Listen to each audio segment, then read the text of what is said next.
Welcome to the Choir Room, a podcast that profiles people, places, and issues surrounding music and voice in the choral and church traditions. You should stay tuned because you're sure to hear something you didn't know, hear from people you thought you knew, and think about the issues that makes making music a worthwhile effort. So, meet me in the Choir Room. I'm your host, Adrian Archer.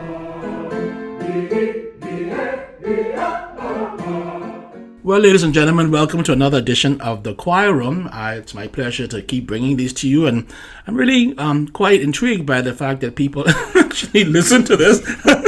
I've been asked to talk to other people, which is my great delight. So, welcome to another edition of the Choir Room. And before me now is a gentleman who has been a singer, an organist, a choir director, and all things music. I don't know how he had time for a full-time job while doing all these things at the same time. And we have interviewed his brother before, so now I'm so happy because now we get to hear the truth about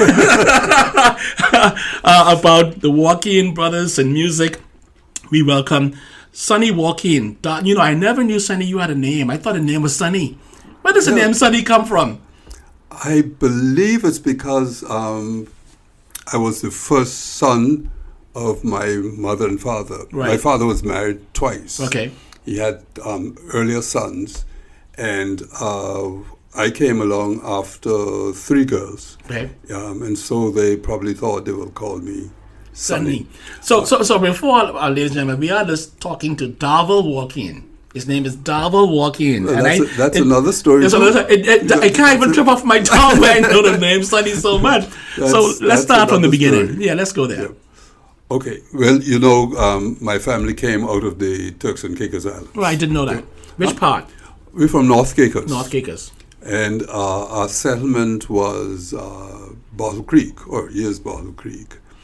And you recall it? Do you recall? Do you remember? I left when I was 9. Oh, you remember a lot then. I remember, and in fact, quite a bit of my formation is, you know, what I learned and what I gained in the Turks and Caicos Islands. You know, I was surprised that Father Bean told me that the choral tradition was rich in the Turks and Caicos Islands. Yes. Because he would sing, he said that they would be singing the Messiah and different choruses that would be sort of grand. Yeah, that would have been before my time. But I guess some of it was latent, you know, because I still wonder where in the world I got the taste, you know, for music from. I just cannot pinpoint and fathom it out. It just is very strange to me because there in Bottle Creek, and Bottle Creek was thought to be sort of where the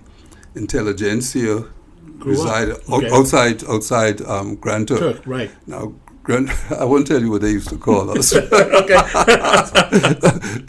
they probably wouldn't like that. Okay. But just like how we had here in the Bahamas, you had Nassau, and then you talk about the Out Islands. Yes. Well, you had the same thing. Okay. All of the Caicos Islands, the North Caicos, South Caicos sort of had a pass along with Grand Turk. Why is that? I don't know. But once you start from Middle Caicos, North Caicos, Providenciales, and those, we were the Out Islands. Of the Turks and Caicos Islands. Yeah, and I got you. And so in those Caicos Islands, North Caicos was, I would think everybody would agree, at that time thought to be the leading island. Okay. We had the better all-age school and all of that. But the music at that time, the most I can remember is the, next door to us, you know how the families just stacked up one after the other. Right. We had some cousins who would gather every Sunday afternoon, and they would be singing from their hymn book, which was the, you probably heard Sacred Songs and Solos. Yes, of course. Which was nicknamed the Sankey. The Sankey. You had they sang, and they will sing, and they will sing, and they will sing.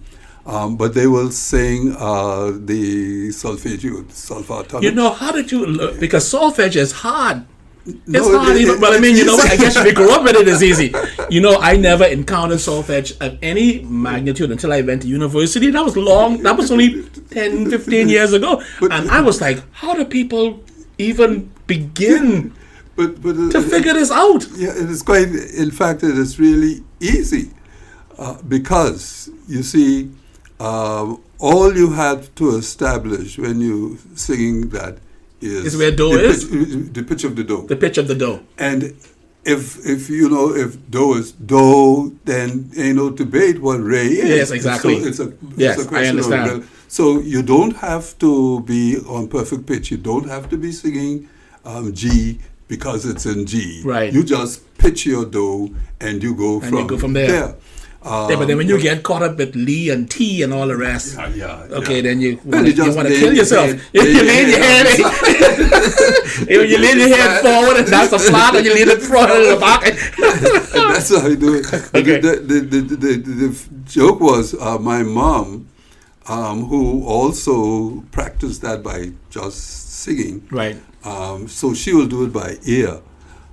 Because she said if this do would stay one place, she would learn to read it. Right. Okay, but so movable do is not the movable do, and that was her challenge. So she never learned to read it, but she could sing it. And if you tried to pull anything on her, she know that ain't how it goes, you know. At all. And so that was the most sort of exposure I had to anything music. In our school, we had a piano there, played by the headmaster. And in retrospect, when I came along, the piano might have been, 20, 30 years old. Right. And I not been that old, but old enough. But old enough. Yeah. And I laugh and say, the last time that piano was tuned. That's probably when it was born. When it was born. So I don't know if that could have helped any, because the noise that would have made couldn't have been musical. Yeah, I understand. But undoubtedly, seeds were sown at that time. Our family moved into the Bahamas in 1959. I was 9, as I said. Right. Crossley was 3, so he came as well. Right. Crossley, and he was the last one. Right. Was with my mother, because my father would have been here, because the men from those islands came into the Bahamas, right. Abaco and Grand Bahama. To work. In fact, I came in, my first trip into the Bahamas was in 1956, because I came with my father, and I spent 6 months, so I know about Pine Ridge and the logging down there. I spent 6 months there, but I didn't settle down too well. I probably cried every day. To go back home. And he packed me up and sent me back home. Right. And then the whole family came back in 1959. And we at that time we resided on East Street in the Fritz Lane area. Right. So again, we were in the middle of what was happening musical, because just up the road from us was the Church of God, Lily of the Valley. Of course, it was called Bishop Bainus Church, so poor man. I didn't know that. I see. But we used to call it Bishop Bainus. So Bishop Bainus Church was right there. Mount Pleasant Green was just down the road.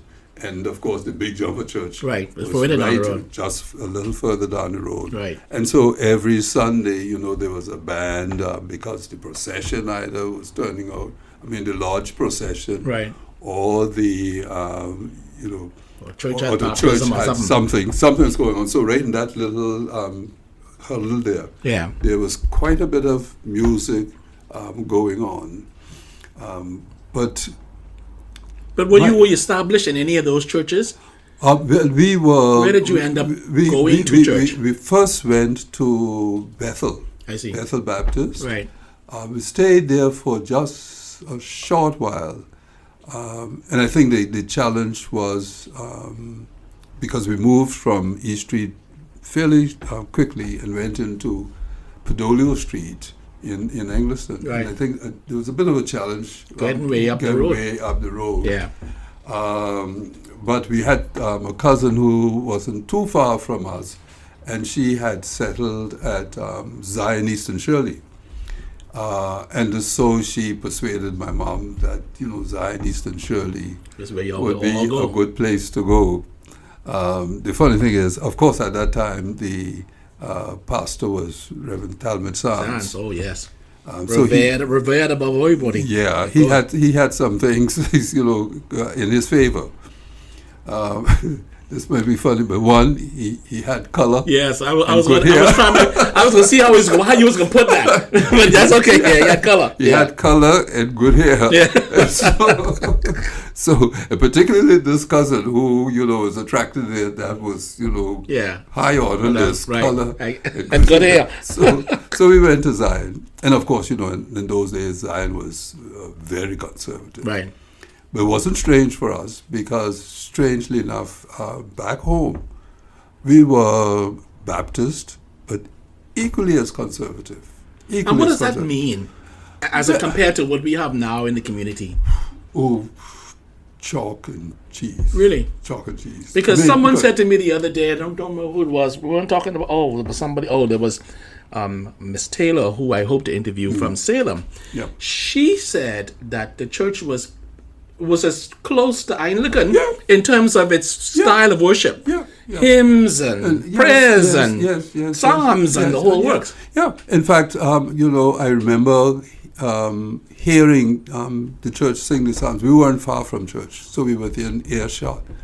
I can't remember why, but for some reason I'm thinking we as children did not go to morning service. Okay. I'm not quite sure if that is really correct or why, but I do know that we went to Sunday school in the afternoon and night service. Okay. We went to those. But I can remember hear them singing the psalm quite distinctly. It didn't. The singing of it didn't occur as high up in the service as it does in the Anglican churches. Right. In fact, I think it was pretty close to the end, because when we heard the psalm being sung, we know it was time for church to wrap up. Yeah, and if we were on the odd side of the fence, we'd better get out. We'd better sort ourselves out pretty quickly. I understand, because Mom would soon be home, and for instance, as the preachers would preach, no one would dare shout amen. Really? No.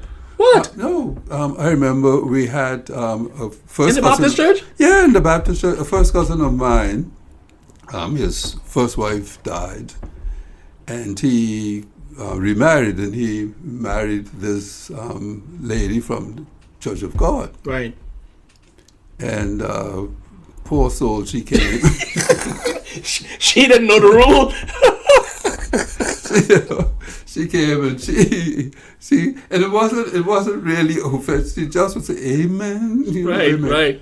But that caused quite a bit of discomfort among the people. Yeah. Good discomfort. Say we don't know where America come from. This foolishness.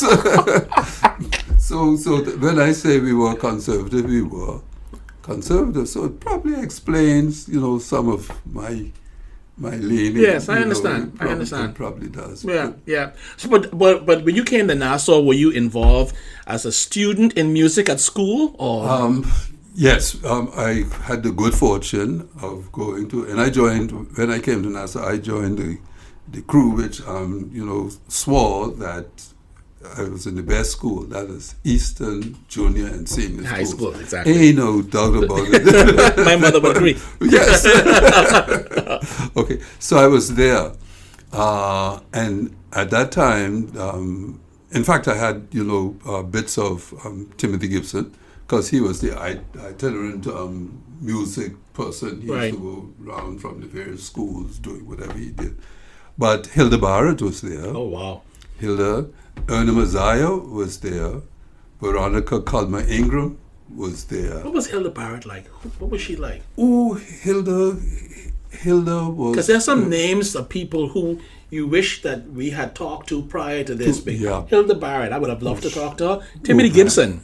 Yeah. I mean, these are people who, you know, I'm so blessed to have known Clement Bethel and talked with him and sat with him and watched him conduct and learn from him.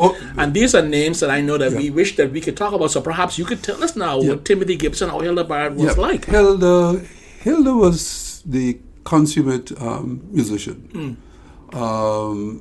And she had a sort of fairly late start for her, training. She was married to, I get a little old now, so but her husband, Barrett, he was from one of the West Indian islands. Yes. He was very musical as well. I see. Because he was the one who had established one of the premier chorales. I forget, wasn't Jubilee or something like that. But he would be one of those who would have, sung Messiah and things as a regular. I understand. As a regular station there at St. John's. And that's probably what somebody's telling you. St. John's Baptist at that time. Yes. He was there. I see. And he was recognized as a first-class musician. And Hilda was the musical director. If not the director, was certainly the pianist for the Nassau Operatic Society. And so all those, operatic works and the musicals. Yes. In fact, I inherited some from her because we were cool. So I got some of her music right now. That's wonderful. In your own library. Yep. That's wonderful. Yeah. That's wonderful. And so we would, I would hang out with her in the music room during break times and things like that, But my start in music and in choral directing was this would have to be 63, 64 thereabouts. I was 14 at the time, and I don't know what got into me. As I said, all along in my music, journey, I said I'd have been brave or stupid, or both. The other things you tried that you've attempted to do it, or both. Done. I understand. So, at age 14, there in Zion, we had the Boys Brigade, and at Easton, I was involved with, as I said, with Hilda Barrett, going to the music festival, we used to call it in those days. And I just thought, well, I know they had two-part singing for boys, so I just took it upon myself.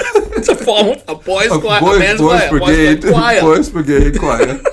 And head to the music festival. Oh no, you was very brassy, bro. From my music, very brassy. So headed to the music festival. This is the National Arts Festival. National Arts Festival. Yeah, why not? Yeah. And I remember we worked at it, and we had, as we always had, the set piece and choice piece. Of course. I can't remember what our choice piece was, but the set piece I could remember well, and. Strangely enough, last year I was in Freeport, and fellows say, "You remember me?" Of course, he has to be an old fellow as well, because if he was in the Boys Brigade at the same time, I was hanging around. So he said, "You remember?" I said, "No." Say, "You remember? You took us to the Boys to the music festival." And he said, you know, we're saying, I shall return my last by last. I said, what? So I said, okay, I wasn't hallucinating. This was really did true. happen. And I said, boy, you all had a bit. I was really stupid to follow after me to the festival. But strangely enough, at that time, Andrew Curry was at Aquinas College, and you know when you hear Andrew Curry, yes, you say College, you tremble. You tremble there. And we sang against them, and believe it or not, I remember that we came away behind Andrew across the two pieces, as far as I remember correctly, losing to Andrew by 8 points. Oh, it was big time. Yes. Oh, yeah, man. And so we did, and I always feel proud of that. What year was that? That had to be 63, thereabouts. Was the festival already underway did the festival just begin now, or was it already underway? No, it must have been underway for a while because, you know, as I said, Hilda and Erna, Messiah, and Mrs. Ingram. They were all doing the festival. They were very much involved in the festival. Boy, life is a circle. Yeah. I remember singing in the festival with the choir at Oaksfield Primary, Do You Need a Cabin Boy? I can hear it right now. Yeah. And in fact, someone the other day sent me a picture. And we had to been 10, 11 at Oaksfield Primary School. Yeah. And now I'm a judge in the National Arts Festival. Isn't that something? I adjudicate choir and voice.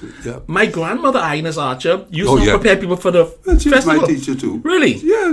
Grandma teach you? Yeah. Oh boy. My teacher. I'm sorry. I'm so sorry. She didn't tap you on the hand and so forth. No. Oh my God. I was a good boy. I was a good boy. Okay. Then you got away. Yeah. And Mrs. Sawyer, who I think would be, Ken Sawyer. Yes, of course. Yes. All those were there at my time. So so really after the forming the choir and getting the festival designed, that was like a spark. It just took off after that. I think it did. Yeah. Then I started working with my church choir. Which is Zion's choir? No, this would be, we moved from... Oh, you moved out of Zion. And went into Mount Moriah. Moved from Zion because Mount Moriah was a fledgling congregation at the time.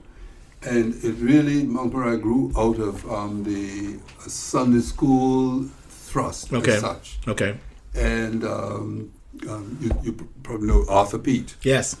He was he had already moved down because he was at Zion too, and he had moved into, and he encouraged some of us older teenagers to come down and help with Sunday school. And you were one of the founders of Mount Moriah. Yep, to a certain extent. That is because my mother moved out of St. George's was like a mission of St. Matthew's, and they needed a musician, and that's how she got to St. George's. Being come out to help. Yep, and so we went down for Sunday school. Then eventually we just said we just as well stay as it began to develop into full-time ministry there. Did they have an organist there, or were you both of the things wrapped into one? There was, I think at the time when I really moved in, it was at the, where we were transitioning from Reverend Charles Smith. And Charles had some musical abilities. So I think he played a bit of the organ, and there was Lenora Farquharson, her family, they're out of Inagua. I think Lenora was helping him out at the time. But I know I started playing the organ there in about 1970, because at that time Reverend Cumberbatch became the pastor there. And he stayed only for about a year and a bit, and then went in. He was called into Freeport. And so every time I went into Freeport, I would visit him. And he would always say, "My first organist." he was proud of my being his first organist. So I certainly know by 1970 I was fully in Mount Moriah in the organ playing there. Now the thing about this piano and organ, how I got into that? Yeah, that's a transition. Because Well, I'm still waiting, to go to my first formal class in music. Really? Yeah. So you are self-taught for the most part. What you have learned, you've watched other people do, or sort of sat by and said, okay, let me just see how. No, I really did it by observation, and I found my first observation. I go back to the music festival thing. My first listening and see what is done, and then say, oh, that's what that is. In the piece on the music, we had the TEN. Yes. I saw it. I knew it didn't affect the rhythm and all of that. I knew that much. Yeah. But I didn't have, at the time, remember I was 40, I didn't have sense enough to ask, I could have asked Hildebard, what really does this mean? Yeah. So I just But when we got to the festival, when Andrew got to it, and you heard it.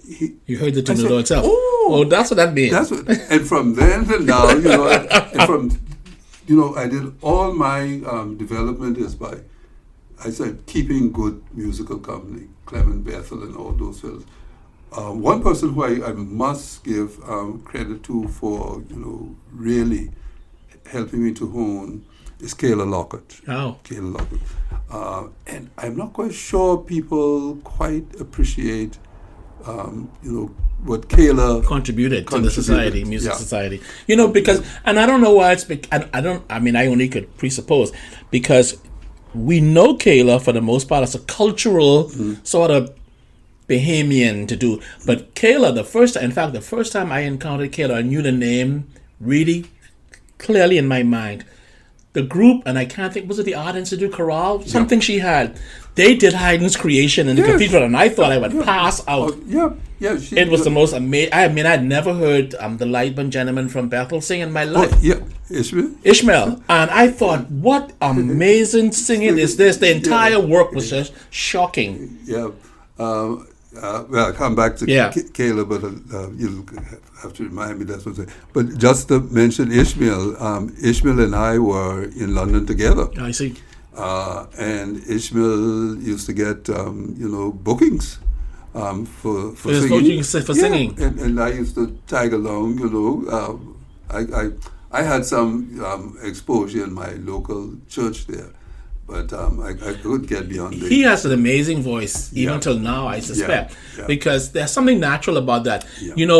The very first thing that you hear in the creation after you hear the sort of thunderous overture is, and God saw the light. And I remember thinking, I remember gasping, sitting in the cathedral and going, is that a real person singing? Yeah. Just shockingly beautiful. Really good. But Kayla, that is, really had a finger on the pulse of the musicians in the country as well. She was a great encourager. In fact, when she established the Institute of the Arts, was down there Elizabeth Avenue. I remember I signed there. And that was my seeing it.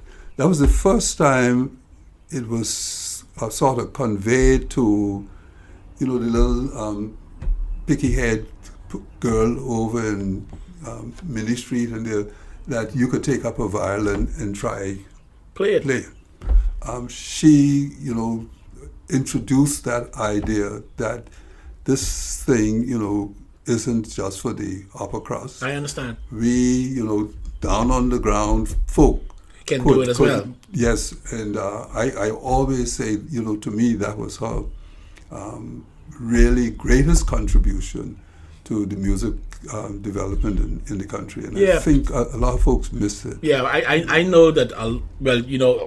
A lot of people don't even remember her like that anymore. Yeah, I mean, when you hear the name Kayla Lockett, you think, oh yeah, she was something to do with culture. But as far as classically, Joan, her sister, all amazing, beautiful voices. Oh yeah, she had a beautiful voice, and she really was into the classical scene. I remember her, as you say it, and I'm thinking, I did a concert with her. I sang in the Vivaldi Gloria at Yeah. Bethel Baptist Church. Oh, yeah, yeah. And she had one of the other pieces, and I can't think of the first piece, was a double chorus piece. So we had to sit up in the balcony on the two sides. Yeah. And the Yeah. piece bounced from one side to the next. other, yeah. And I just thought she was amazing. Just an amazing person. Yeah. So we are finished with Kayla. Yeah. Okay. So I think so you're talking about the influences at that young age as a musician. Kayla, Hilda, Timothy Barrett, and Clement Bethel. I saw in your bio the name Fred Fleischer. Yeah, Fred was a great encourager to me. Great. We met, in fact, I think the first time I met Fred at Mount Moriah and Salem, where Pat Bazard was at the time. We really were ahead of the crowd of the Baptist community because we were doing some stuff. Right. We were doing some stuff. And I remember there was a concert over at Holy Cross. And Mount Moriah was invited there. I didn't have a pianist of the level that I was doing. Yeah. But I knew Fred was going to be there. Right. So when I got there, I said, I want you to play this for me. And I passed the music to him. And he said after that, when he saw Handel's Sing Unto God, he said he would fall off his chair. He was passing real music. I said, I never saw or heard any, Baptist youth choir to sing this kind of stuff. Right. And then when I look back, those poor children were 14, 15. And they were doing it. And they were doing it and enjoying it. And the thing too is maybe this is something we're going to dance back and forth, obviously. But do you think that we set the bar too low musically now? Yeah. Because and then you see we wring our hands and say young folk ain't interested in this. They don't know the hymns. Well, they don't know the hymns because we haven't taught them the hymns. That's it. As simple as that. They know, you ain't got to, get no investigation on that. They don't know the hymns because we haven't taught them the hymns. I sent around in a group, a chat group, this little fellow, I put it to be he's probably in the Philippines. Right. And probably in the sound of it, probably an Adventist church. And he is sitting in his mom's lap and they're singing a hymn. And his voice is towering over everybody else. And I'm saying simply because this is what he is exposed to. Yeah. We don't expose people. No, we don't. And I don't know how. I mean, I could suppose how we could fix it, but we complain, but then we are not exposing people to the stuff we want them to see and to hear. Yeah. But during this time at our trek at Mount Moriah, it wasn't easy because young people like to feel in the group. Right. They want to feel that they're doing. We were distinctively different. They knew it, and the rest of the folk knew it. Right. I know when we turned up to concerts, the other groups people knew. Mount Moriah got that. Mount Moriah, yes, they know, they're, and we completed. Sometimes they didn't particularly like necessarily what we were singing, but they couldn't deny that it was performed well. And musically well done. Well done. You can't, and I used to say to my young folk, don't worry about that. You cannot deny quality. You don't have to like what I'm saying, but you cannot deny the quality of it. And any number of those young folk, when they went off to college, a niece of mine, she said she went into her music thing, and she started up, and the friend say, where you got that from? Right. Yeah, my uncle. Yeah. Say, Yeah. And a number of them came and said, man, what you taught us, thank you. But it's amazing. I mean, so let me ask this because I want to come two questions in one. Where did you actually get exposed to this sort of music? That's the question. Because you just said you weren't formally trained. Yeah. You didn't go off to some university and this huge library of music and so forth. Daily I just wonder, where it came, I don't know. But I know, you see, I really believe in the distribution of the talents. And that could be my only explanation. I think God knew that I would willingly share. Do something with it. I say, I don't know if I got 5 or I got 2, but sure, I wasn't the one who got 1. I'm sure about that. Right. And so I believe, him knowing that and seeing that. Just at one time, I used to sort of downplay the fact that I wasn't formally trained. But then I said, that's not right. No. That's not right. It's not. Because God has blessed me with whatever level it is I'm performing at. It can't be me. I mean, there's no... Yes, I, I'm a qualified accountant by training, so that might be my head, you know. But the music, I cannot take credit for it. And so it keeps my feet firmly on the ground. Because it might sound silly, but I say, Lord, I hope one of these days I wake up, I can't play, because I recognize that, if you could sort of brag about, I went to this, through this level, that level, that level, that level, that level, you could feel that you have built your own foundation. Right. But for me, that foundation isn't there. And so I am always very humbled and have to keep my feet firmly on the ground. I had a stint of teaching at the Baptist Institute for 25 years. How that came about. I was at Mount Moriah doing my do, and the Southern Baptists had, a relationship with the Baptists here. And so missionaries came out and they worked, they didn't establish, they worked in the churches.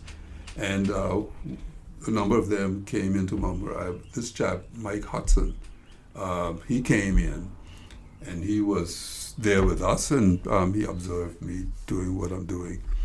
And one time he said to me, Sonny, I want you to come up at the Institute and, teach. I said, to myself, boy, if you only know who you are to teach, right. You will say, I want you to come up to, to get training. I said, that would sound more reasonable. But then, by the time I was back from college, then I said to myself, something, one cannot teach what one doesn't know. Exactly. So it'd be pretty silly for me to say, well, I can't, because I say, okay, college trained, let me, teach myself what I need to know. Doing fundamentals and things like that. Right. And so I said, and this may sound funny, but it is absolute truth. I say, Lord, now this can be the deal. You let me stay 2 chapters ahead of the students. That's my part. Right. I'll stay 2 chapters ahead of the students. And your part would be, don't let them ask any questions outside of outside of the 2 chapters that you already had up. And that worked for 25 years. No, but seriously. What were you teaching there? Huh? What were you teaching? Who? What were you teaching? Yeah. We're teaching fundamentals of music. And I also taught the solfeggio at that time. But, I wish someone would teach it to me. We got to have a lesson. Because you teach me, I teach you. Because I just, that was the class that I was like, Lord God, just let me get through this class because this is driving me completely understand. Anyway, and I also taught beginners piano and things like that. So that lasted for 25 years. Hey, that ain't no small feat, considering that you didn't have the doctorate and blah blah blah. But you find though that, and you find that once you have the fundamentals and you apply yourself, then all of this becomes really easy. Easier in thought and also in practice. Because you could watch someone conduct a choir and say, boy, now I see where my mistake is. Yes. I ain't paying attention to the diction, or this little hint of this makes a difference. Yes. And I watch closely every opportunity. You see what you shouldn't do as well. Yes. But before I forget, I must pay tribute to the Wild Goose family. They're now something else. Jenny Mae Cox, Jenny Mae? Yes. She's a Wild Goose. Yes. She and her sisters, they were at Zion. Veronica. Yes. And they were at Zion at the time. And as I was teaching myself piano, of course, I would observe them. But we had an evening session for the young people, which called BTU. They'll sing a few hymns and things like that. And so my prayer at every BTU session was to, dear Lord, let the sisters be late so I could get a chance. And that's how I got practice to play. Of course, as soon as they came, I had to give up the somebody else. But until then, it gave me the opportunity to play until and that helped a whole lot. So how did you? Okay, so I understand that. Let's go to Mount Moriah because we're going to move into the Christian chorale in a second. But the development of the music program at Mount Moriah, was it difficult to do? Not really. And again, at that time, we moved into shortly after Charles Smith and the Reverend Cumberbatch. Reverend Theodore Darling came. Right. You no doubt would have heard that name. Reverend Theodore Darling was a simple man from Crooked Island. Probably like all of them, his age, probably left school 14 or whatever it was. But he had the leadership ability that we don't see necessarily in much anymore. He built that Mount Moriah community, and he was supportive. Because I was going to ask. He was supportive. Because, as a musician, sometimes you could be in fights the whole time. Oh, no. It makes being there very miserable. He was so proud. He was supportive of everything. I think his crowning glory is when we pulled in one little pipe organ, that he was so proud of that. No, he really supported my work there. Okay. I just can't say enough. Okay. And we worked well together. So now we're going from the church now into the community, the Bahamas Christian Chorale. Let's talk about them. Yeah. 1982, the Billy Graham Crusade had a one-night crusade meeting here. At that time, I was at the Institute, and I'm not quite sure how they contacted us to, pre-prepare the choir for them, because they only had one night, so they couldn't, get a choir here and all that. So we were commissioned to prepare the choir for them. At that time, leading the teaching staff at the Institute was a Southern Baptist missionary, Hal Hostetler. He and his wife, Brenda, and we prepared this Billy Graham choir. And of course, being what it was drawn from all of the churches. but sort of strong input from Calvary Bible Church. Okay. Because, their connection with the Billy Graham organization, yeah. And so when it was all over, bringing these people together, someone said, we shouldn't just abandon and go our various ways. So we said, okay, we'll stick together. And Hall formed what he had called at the time Bahamas National Chorale. We sang under that name for a couple of times. And we sang really specializing in Messiah. Okay, we did that. Hall was not long after that detailed into Trinidad. I see. And so, I was left to pick up the mantle. And so we continued the Messiah tradition. And as I said, I either brave or stupid. And I worked that for years. In fact, we did Easter and Christmas. Yes, I remember. Which was taxing. I'm sure. We did that. And one time I did the whole book. I tell you, it's stupid. Yeah. After a number of years, and then of course we did Vivaldi's Gloria.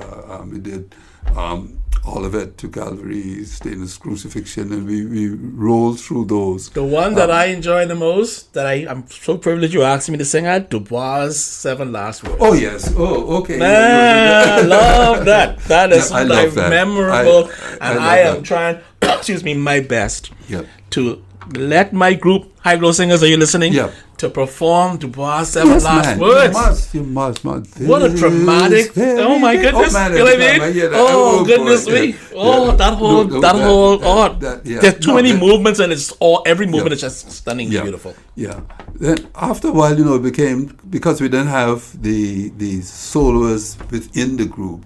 So having to call people in and to sing this was becoming taxing. So I said, well, let's try putting together our own collection of music. And I zoomed in on the basic, what I call the story of salvation. Man fell, God had to devise a way to redeem him. Right. And our response to God's redemption. So I tried that for the first year. And I said, I collected music which spoke to the fall, what he did on the cross, etc., and our response. And I said, okay, now, how long you could keep this up, But I found that, how some of the old preachers, when they get up and ain't particularly prepared, they say, ain't no new story. It's the same story. And I found it's true. It's the same story, but you could find so many pieces. A billion pieces. To tell the same story. A million so pieces. We have survived. We've been doing this now for, I think, going into about 12 sessions. And we look forward to collecting these pieces to tell the same. But the Christian chorale has been in place nearly 40 years, if not more. Yeah. Because you were on it, I think, in the 34th year, and that was maybe 6-7 years ago. Yeah. It's a long time, Sonny. It's a long time. Do you feel the length of time? Because do you feel like, oh my God, I'm totally exhausted, I can't do it another year? Well, I say that every year you say that. And it doesn't work. And by the time you're walking out of your last person, by the time you're walking out, I wonder what I could do next year. It's exactly the same. I have done the carol service, I thought, I can't do the carol service again next year. But as soon as the carol service is over, you go, okay, what we can do next year for the carol service? In fact, I already got in my jacket a couple pieces I'm considering for next year. See, again, with all of the singers who are listening to this, because I'm throwing you out again, as was done last week, you have to prepare. And it takes a year to prepare. Yeah. You don't just say, okay, we'll be doing this next week. No. I remember one year I was struggling with what are we going to do? And I was really panicked when at the end of, we were starting our session in October then, but I was panicked at August, and I'm not settled on everything. On what you're going to do. But fortunately, before September rolled in, there was a breakthrough, and we had our packages ready for our October start. But you can't wing it. No, you can't. You can't wing. See, by now the reputation of the choir is established. Yeah. You see, and so people know what to expect when they come. Yeah. And music is subjective, but bad music is not subjective. No, exactly. Everybody knows that didn't work. What I mean, and even the singers themselves know. No, yeah, that ain't working. Yeah. What I mean, and so as a leader, I think you always have to be, and all the leaders listening, it is not wrong for you to think about what you're going to do for Christmas this year already. Yeah. And I say to folk, in this age now where you're exposed immediately to the whole world, you can't afford to be looking shabby. No. Before you blink, it'll be out there. And I'm saying, you have a responsibility. Depending on how exposed it is, you have a responsibility to your church, to your denomination. And then it raised sometimes to the level of your country. People, absolutely. In some other countries, say that's what they do in the Bahamas. No, man, you can't afford it. No, I always say to people, particularly when it comes to Christchurch Cathedral, where I have the honor to be the director of music. Yeah. It's a cathedral like all the other cathedrals around the world. Yes, and so why shouldn't it have brass on Easter Sunday? Yes. Why shouldn't the music be to the level that it is everywhere else? Yes. And it takes a lot of work. It takes a lot of effort. It takes a lot of energy. It takes a lot of rehearsal. Yes. And people don't know. No, you have to rehearse. And as a leader, even you're rehearsing. Yes. Yeah. That's why I told you I reached to my rehearsal place an hour before. Oh, because if I was a Pentecostal, I'd say glory. But people don't understand. When I'm in my choir room, rehearsal starts at 6. I'm there 5. 4 o'clock. I'm sitting in there. There's a lot to think about. There's a lot of planning. There's a lot of stuff to worry about before people actually come to practice. Which is probably why a lot of people fail, because they don't plan to succeed. And I do, workshops or helping folks here and there, and I get very disturbed and concerned. I'm there, the choir member's there, and the director coming in. So what doing it? How does this work? It can't be like that. No, it cannot be like that. It cannot be like that. And the whole idea is to be disciplined. Yeah. Oh, it calls for discipline. Music does not allow you to be wishy-washy. Nope. If you don't practice, you can't play nothing sensible. You could be wishy-washy. Your music will be wishy-washy. Yeah, the music will be wishy-washy. And as an organist, and I don't encounter this because I'm not an organist, but people will come to you and say, "Oh, I want you to sing this song." Well, then send me the music to practice. Yeah, that's great. I've been, sitting up at an organ, and the person I reached for the funeral.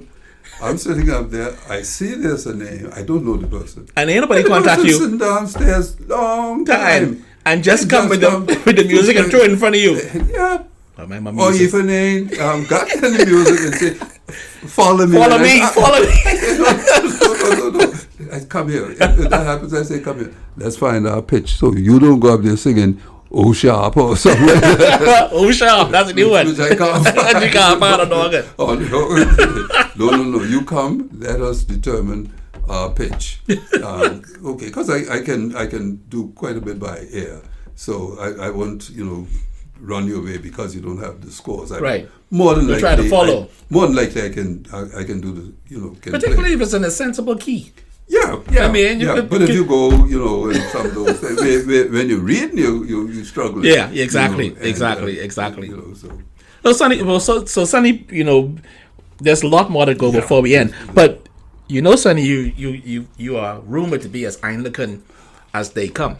Yeah. You're probably the most Anglican Baptist musician that there is. Yeah. So how did we get ourselves involved in that? That's what I want to know. Okay. I was with the Anglican Chorale. Right. I sang with them. And in those, in that I told them I was the highest ranking Baplican. Well, how I got involved. And again, I don't know how I got the taste for the Anglican community as such. Because there was no Anglican in our background. To this day, there's no Anglican in North Caicos. To this day. Really? No, down in Provo, Grand Turks. But not North Caicos? Not North Caicos. So I don't know. I was really surprised to hear that from Father Walkine when I talked to him. He said, Anglican, we were Baptists. We were Baptists, yeah.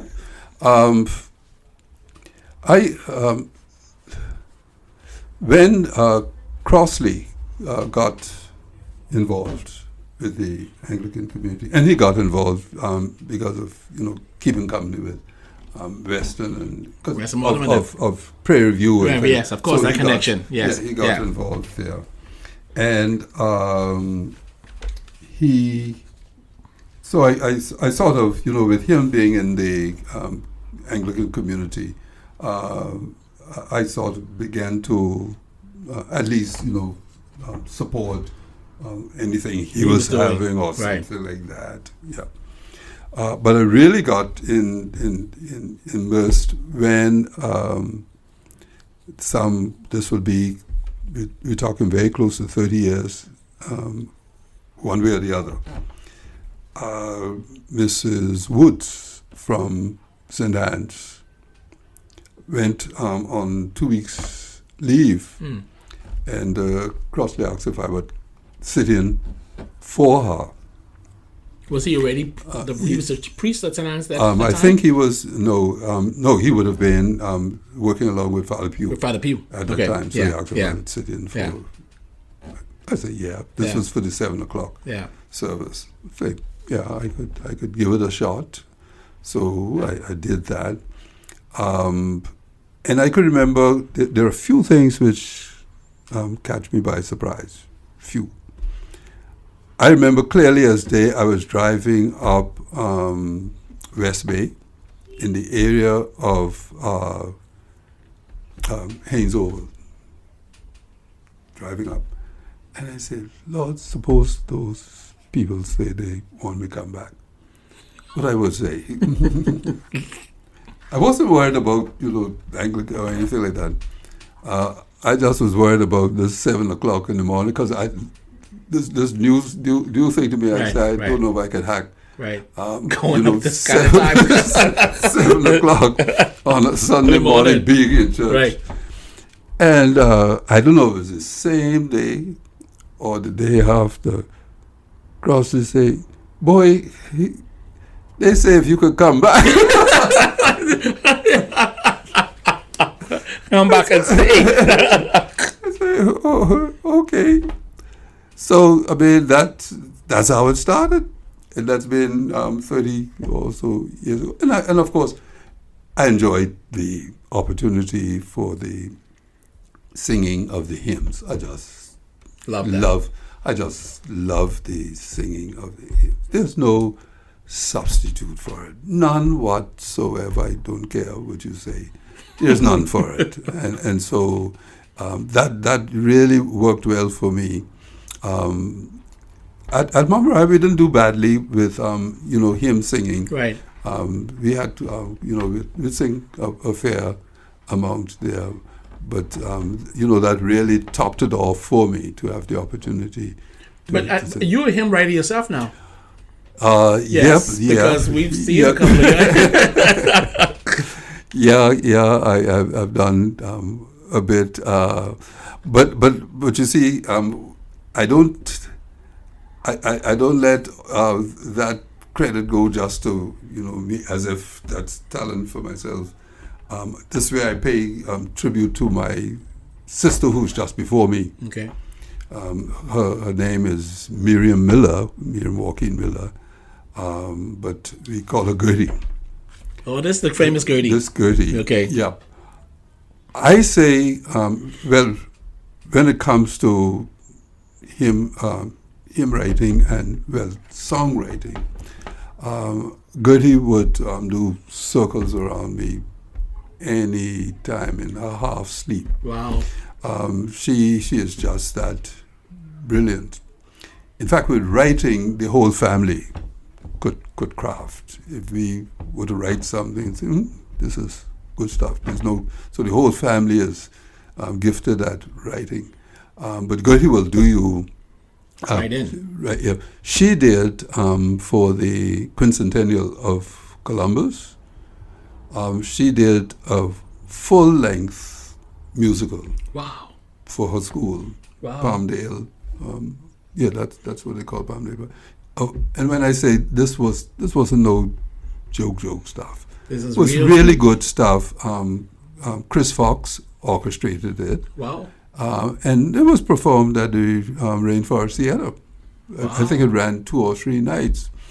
But of course, after that, poor Colombo fell out of.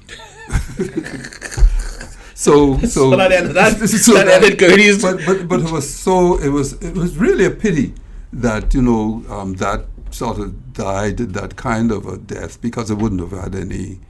It just was the same to be. Yeah, it would have been irrelevant. Death. Yeah. To the times. To the times too, but it was really Where did she get it from? Still, nobody know. I mean, were you all sort of? I think it's true to say, our parents have sort of some musical bent.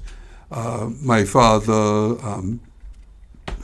had, a little bit of, but I had an uncle, his brother, who was the choir master back in Bottle Creek, and people will always talk about old Eddie, and he evidently, I didn't know him when he was practicing his music, because by the time he moved down here into the Bahamas, so I didn't know him as practicing his music at home, but he did. So from the Walkine side, there was some musical gifting. And certainly from the other side, my mom's side, we are Musgroves. Yeah. From my mom's side, they also gifted Nola, Simeon Hall's mommy. Yeah. That's our aunt. Okay. Yeah. She will whip you up, some lyrics. Right away. Yep. So the gifting is sort of some genetics in it. Okay, so now let's get into some of your opinions. Mm-hmm. You've been in this business a while. What are we not doing well? And when I say that, I mean as a church musician, I know that there are a lot of things that we could do better. Mm-hmm. Where are we? Because I'm always concerned about the future of church musicianship. Yes. In the country, because a lot of it we are ceding to styles of music that are not necessarily good for better musicianship in the country. Exactly. Hmm? What do we? Well, one thing, we have to be like Shadrach, Meshach, and Abednego, won't bend and won't burn. When it comes to what we need to promote in our churches as what we think the music should be. I have no difficulty with, accepting infusion of various styles. No problem with that. But it can't be the abandonment of the core, styling for our churches. And unfortunately, that has happened in a number of cases. To some extent, that has happened in our Baptist churches, that we have, abandoned what is Baptist. I remember some years ago, one of my friends said, "Come on, we are doing hymn singing." Oh boy, I was so excited. I washed my face. And put on your decent clothes. When I got there, it humbled sunshine train, and then this is not it. That's it. What I thought. Of course, I'm polite, so So you don't get up and leave right away. no. And in the Baptist community, we've misclassified what is baptism. In what way? If I bring you, what is our Baptist hymn book, and start talking about and now, O Father, mindful. Baptist song. That ain't no book. That ain't no Baptist book. It's right there now, right there. That in my God, how wonderful thou art, and all those what we sing. In fact, I used to have a chuckle. 250 in the Ancient Modern. Yes. 250 in the Baptist hymn book. Lord, thy word abideth. Wow.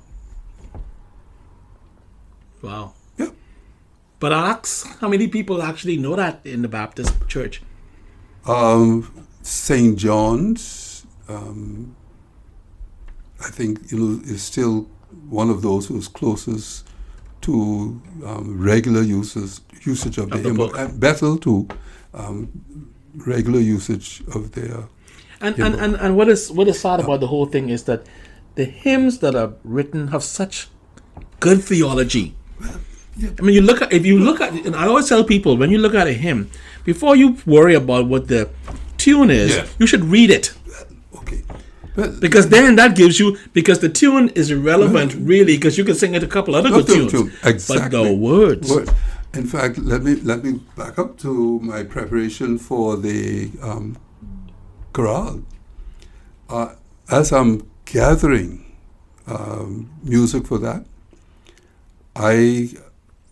if I could get just a download, I download or type in every word of every song I am contemplating into a file. Right. And I sit down and read the word file. And some of them don't make the cut. Yes. From the word. Yes. Okay. And those that make the cut from the lyrics, I then say, now the music. Is this music appealing? So singable.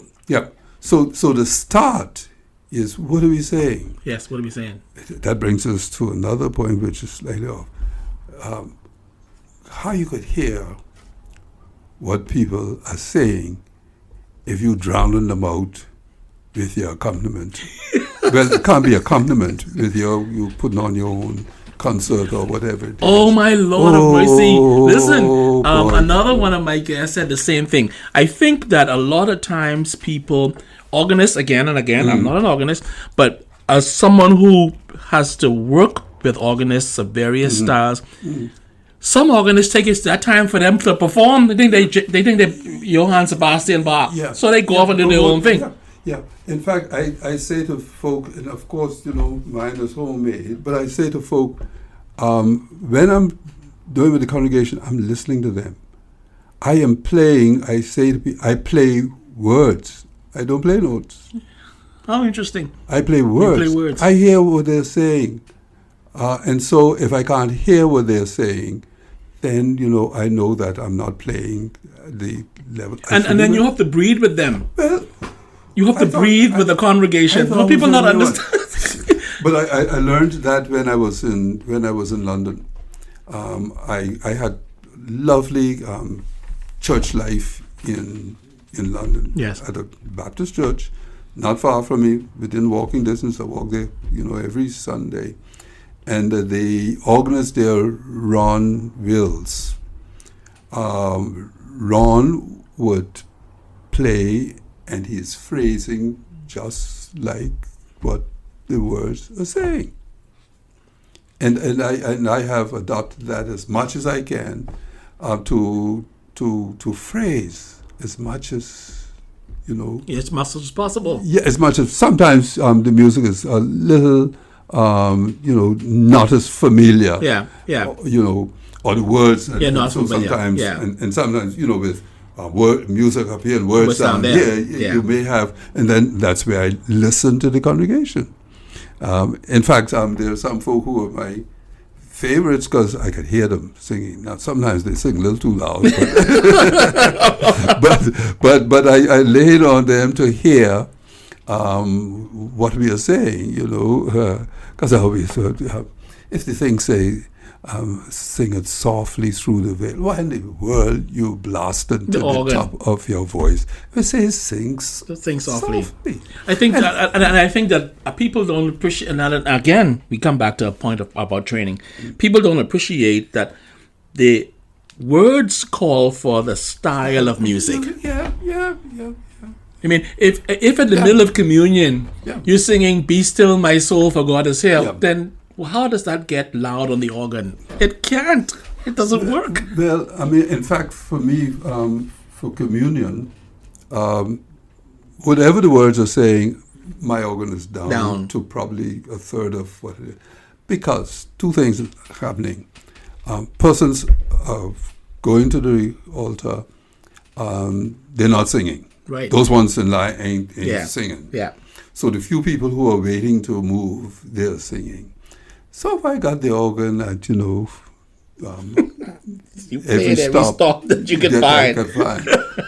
That can't make sense. Yeah. So, and then at the communion time is pensive. Yes.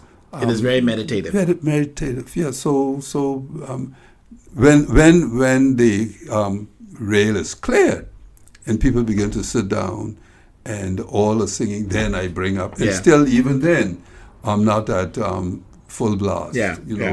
At that point, I'll add a couple more of the brighter stops, to just boost it up a little.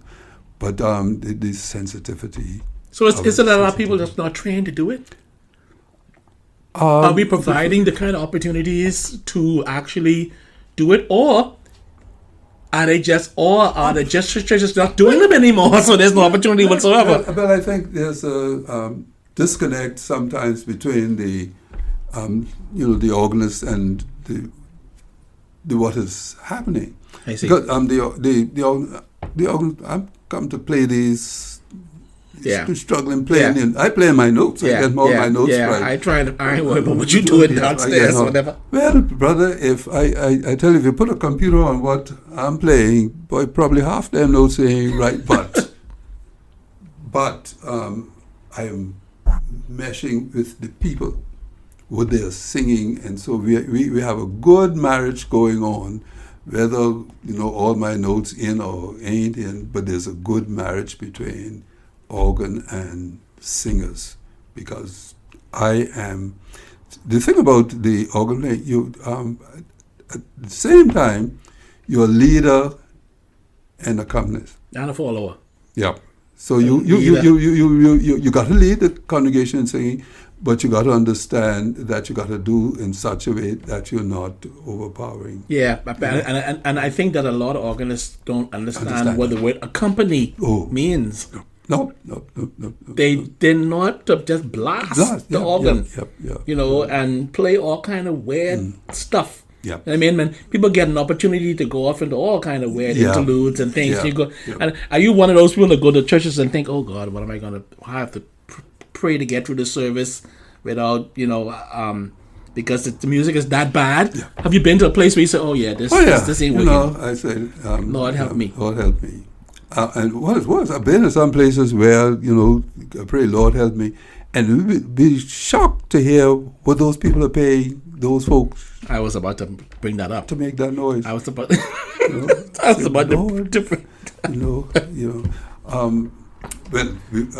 let me just mention, I like paying tribute to whom tribute is due.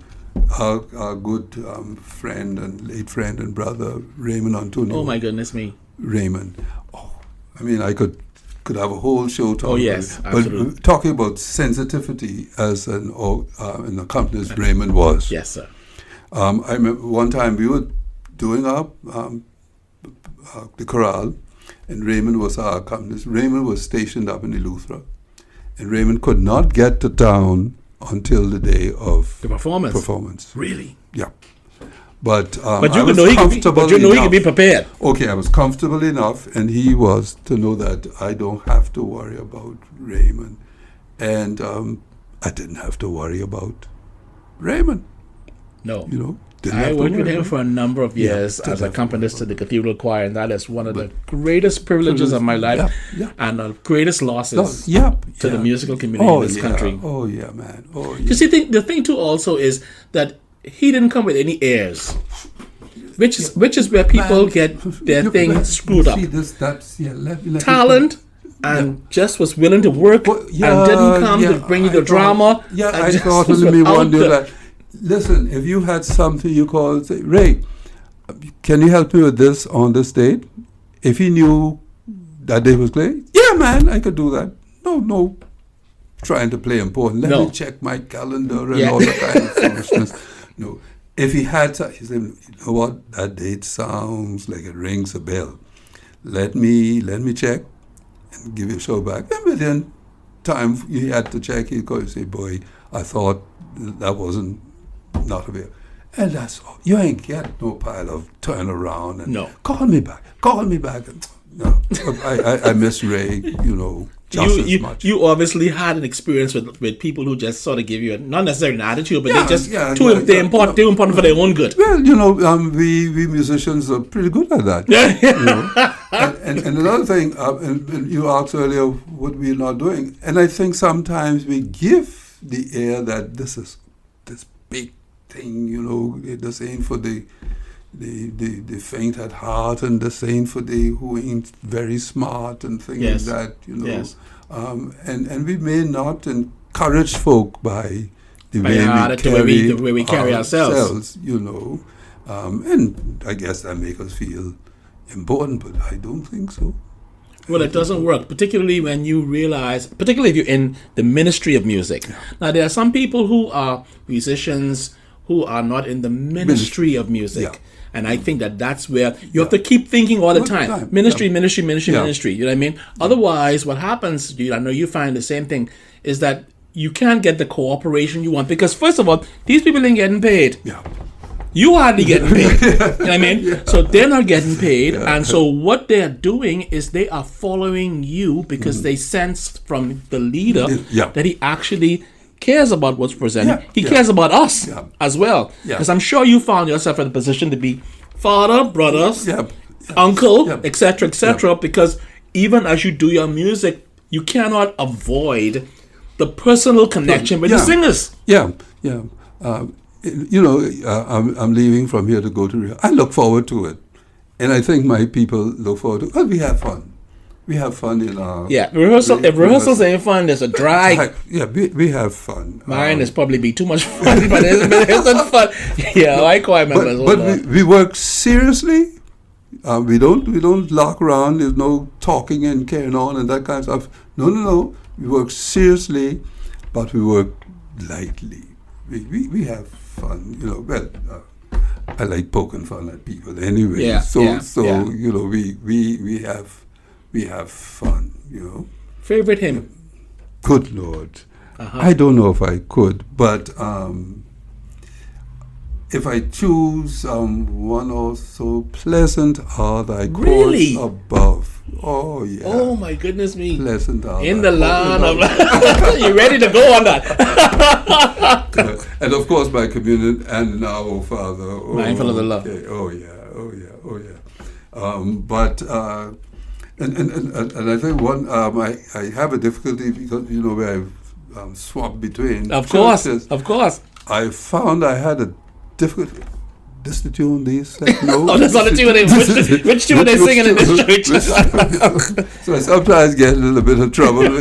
We can't remember who, because for me, the tune has to be one I really never saw before for me to sing. I don't know this. Yeah. But if I stumble upon, I know this, and I can't remember who all along with me know this. You bounce between reading and knowing music by heart? My memory? No. I am terrible at memory. Really? Terrible. But air. By ear. And that gets you in trouble too.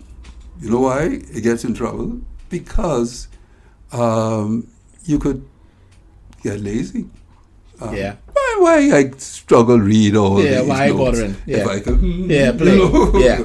So but ain't nothing worse than when the harmony wrong. Sonny. Yeah. Oh my Lord of mercy! If you can play by memory at least, or by ear, at least memorize the music. Yeah. You know what I mean? So that when you play it, it's something that it doesn't go off and do some weird stuff. Offend. You know what I mean? Are you ever self-conscious of yourself at the organ, thinking, "Oh God, did I just play the wrong note? And is it gonna be?" Do you ever do that? Do you think? Okay. No, sometimes I say, oh boy, didn't do too well there. But the funny part is, by sound silly, but the first thing, and you said at the organ, the first thing, you've got to make sure you're sitting how you need to sit. Really? If you're not sitting... positioning your body. If you're not, you could get yourself in trouble, And some Sunday mornings when I quite wake up as well as I should. And you're rushing there. I say, okay, that's didn't quite go the way. But funny enough, when you come down and say, boy, you played this one. I say, okay. If you say so. Favorite anthem or favorite body of work? See, the thing about it, what I have to say to the listeners is that I don't think I know anybody in the country who has done works as many as you have done. You could do 10,000 anthems, but you pick up Dubois or Stanford or whatever. Yeah, I think favorite would be Handel's. Really? Handel's work, yeah. I think that would be... the Messiah itself. The Messiah, yeah. The Okay. Messiah. And, I like his Judas Maccabeus. Maccabeus, and there's a lot of his Chandos anthems that are just fabulous by themselves. I like those. But some of the other stuff, I wouldn't have had the resources, the people to sing it or anything like that. Yeah. But that's where... So you, today, people won't know, but today you've had a funeral, this recording, and rehearsal. How do you do it? How do you get there? Can you do you? You're probably like my mother. You have no idea how much funerals you played for. Oh no, just no idea. Oh, no. How many funerals, how much weddings, how much church services. Count. You stop after a while. You don't even count actually. No, in fact, the weddings I would have played for, I never even saw the bride. You don't see the bride at all. No, because you have to look at her face. If I didn't have to come for a rehearsal, just playing I went up, the organ up in the, at Mum Ride, the organ up in the loft there. Yeah. So when she come in, you play Here Comes the Bride. I'm playing, whatever I'm playing, and when she go up. She go on. By the time you come out, she didn't go. So, you played for me. I said, I did. and another funny thing with Reverend Darling, as I said, he was a community fellow. So he and I did any number of weddings together. He never charged for weddings. And he didn't collect anything for me either as a charge. Yeah, right. So he would say, Sonny, we got a wedding, so I said, okay. So after the wedding, if I see him lift up his robe, I know they gave him something. And the other time, if he comes on and he say, boy, fish all night and caught no fishes. And we went, that was it. That was it. No big deal. How do you feel about church musicians being paid? I think the day and times we're living in, that's reasonable. When as I said, the paying at Mum, it wasn't even thought about. Right. And when I joined St. Anne's, at that time there was no stipend being offered. And I remember when it was introduced, Father Crossley did. Janet mentioned it to me. I said, boy, I know about that. Yeah. He said, boy, take the money. So I was a little, because... you grew up with that. I grew up. I grew up with that, and I grew up understanding that this is my reasonable service, as it were. Right, right. And so that's I am in the church congregation. I have these talents, whether it's music or anything else. I say I have. So I reckon, okay, I contribute this as my contribution to this community. Stipend offered, fair enough. Yeah. But you won't see me going on strike for just because of money. Yeah, or even saying, you know what, you all should top this hour live. That's not the point. That's not the point. The thing before we finish, because we're well over the time, but that's okay. Yeah. Because people, I never knew you had a professional job other than musician. I just never knew, and it never dawned on me. When someone said, "Oh, Sonny Walkin is at BEC," I was like, "Who's Sonny Walkin you talking about?" Yeah, that's my. But tell us a little bit about that, because you come back and had a chorale at work as well. Yeah. In fact, I give this testimony about being at BEC. I got on to BEC by the same name I mentioned earlier, Arthur Pete. This will be 69 or thereabouts. They were, or 70. They advertised for some students to study accountancy. Right.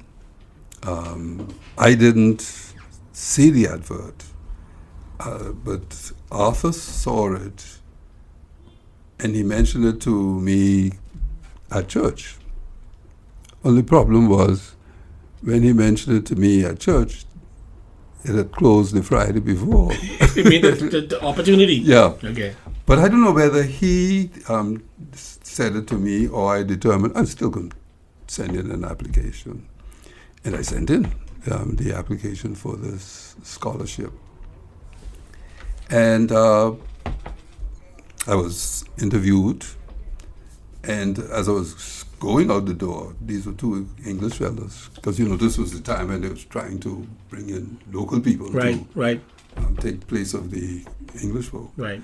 And as I was going out the door, I heard one said under his breath to the other, say, "Well, that's one of them." Wow. So, okay, fair enough, good.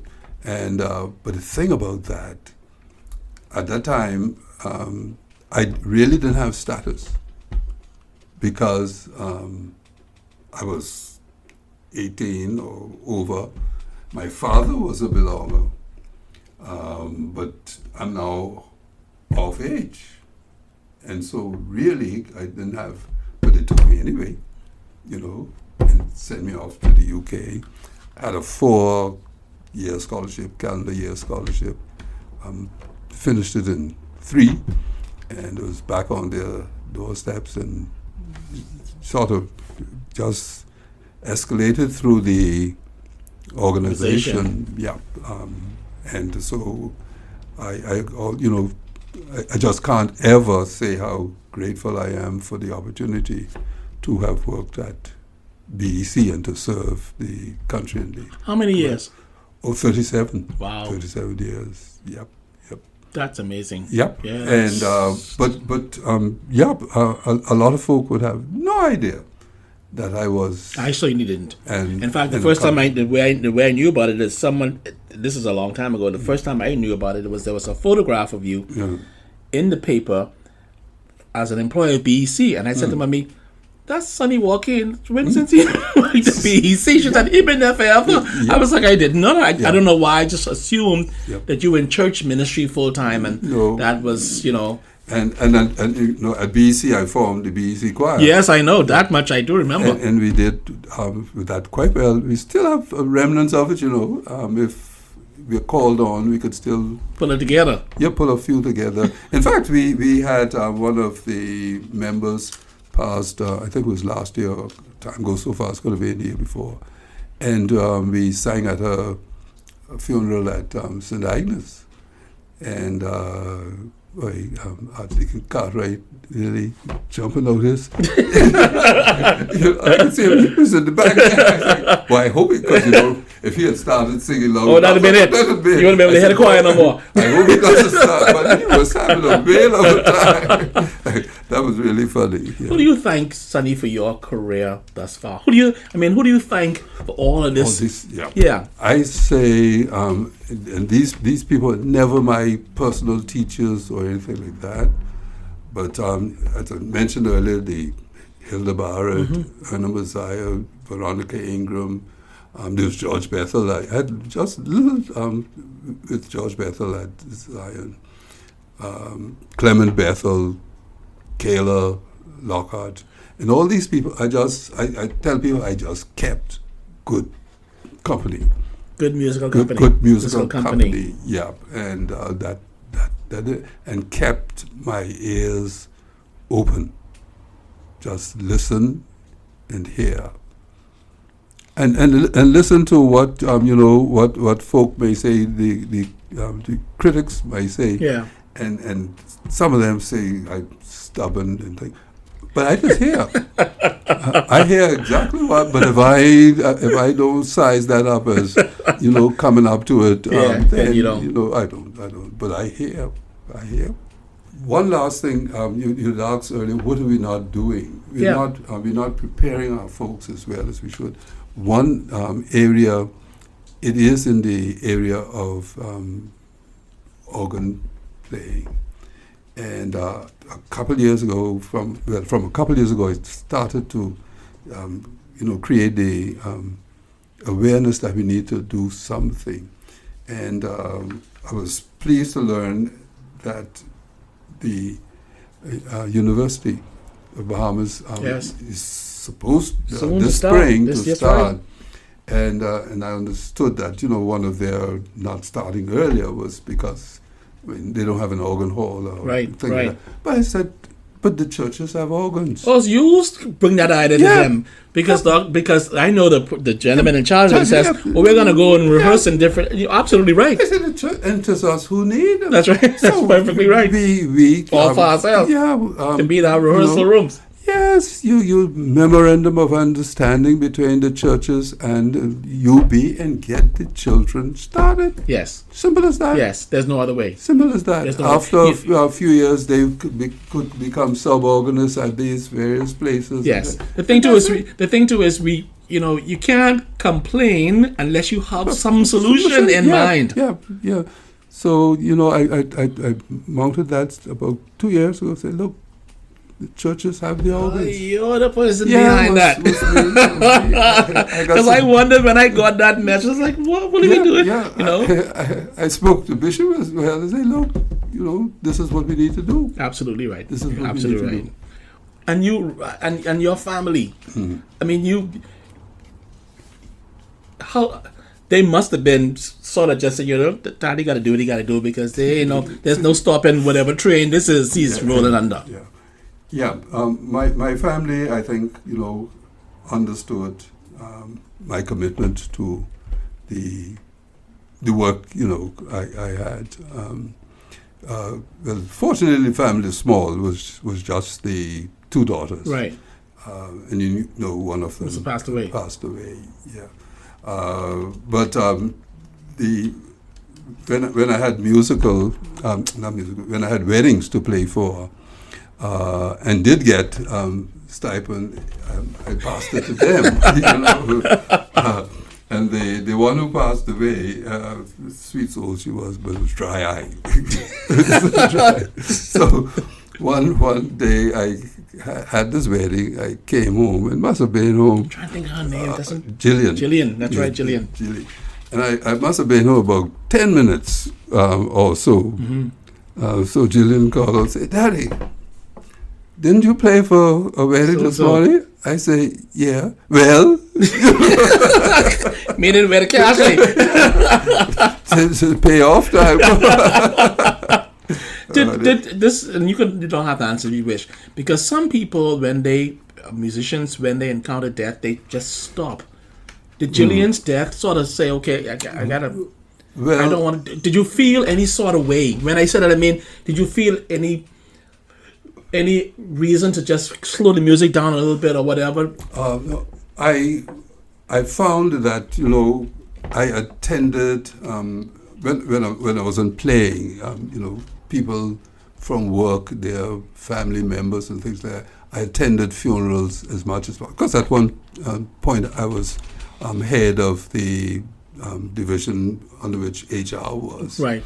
And so I thought it was important to show face at this. I found that my enthusiasm for attending other funerals sort of waned significantly. But Jillian's passing wasn't the hardest of it. I was quite at peace with her passing. Was her illness, which was really was painful. Yes, because she suffered much, and I think was even more painful. She was of such character that she didn't let on what was happening. How much she was yes. Suffering. Yeah. I recall that her funeral, and I recall thinking, this is so beautifully done. And I'm sure that you had lots to do about it. But it was such a tribute to her. You know what I mean?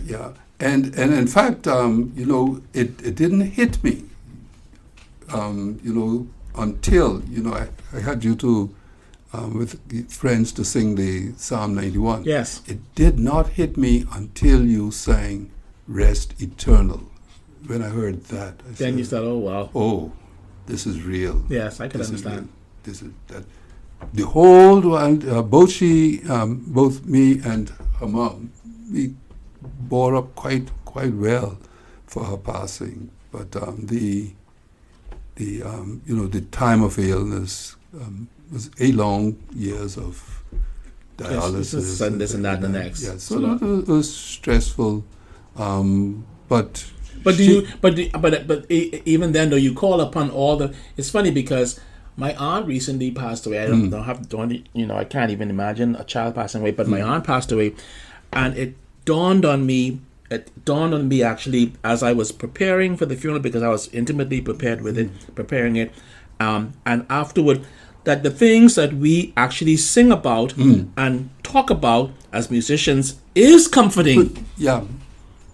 Because you do it automatically at a funeral. You say, okay, I'm playing for this funeral, or I sing in this, and you do your thing and you go away. But then when you actually in the seat yourself, you think those words really, they come to mean a lot. Yeah, I had to, laugh at one time, some years ago, when one of the brothers of our member from Mount Moriah passed. He was funeralized at Bethel. And I was privileged to say some words. And at that time, I did quote, "Life is change, not ended." And did. Well, 3 weeks later, my sister passed. And so I had to say... You had to say the same thing. Okay, life is change, not ended. And in fact, that's what I was comforted with Jillian, because I said... I just reckoned this as, because before that she had been away for a little bit into school and things like that.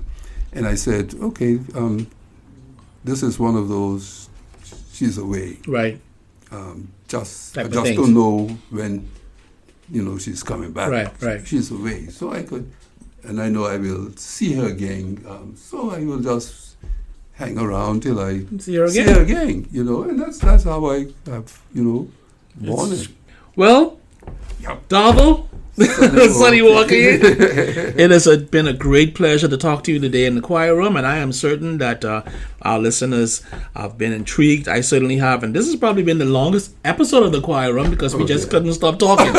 And so I appreciate you much, and I just want to say to you, Sonny, I know that people may not have said it all the time, but we really appreciate you. I appreciate your example. I appreciate what you try to bring to the musical community, particularly since there are not many choirs, and I should whip myself as well, that are willing to perform these works on a constant basis. And you have to have that sort of dedication and commitment to it. And we thank you for your commitment, Sonny, and on behalf of the Anglican community and the Baptist community and the Methodist community and everywhere else where you have played. Yeah. So thank you so much, Sonny. Thank you for joining us in the choir room today. It's certainly been my pleasure to be here. Thank you for joining us today in the choir room. I hope you enjoyed this conversation as much as I did and took away some valuable insights into our guest.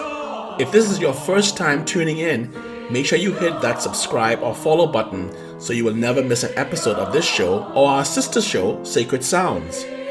Sacred Sounds goes live to our page at 12 noon every Sunday, and the choir room posts every other Monday at 11 p.m. If you subscribe or follow our page, you have instant notification of our fresh content and amazing guests. And if you've been with us for a while, thank you for being such an important part of our podcast community. Your support means the world to me. If you've enjoyed today's episode, take a moment to leave a quick review or share it with a friend, or even suggest a person or topic which you think we might all benefit. Your feedback helps us grow and reach more persons just like you. Thanks again for listening to the choir room, and sing on.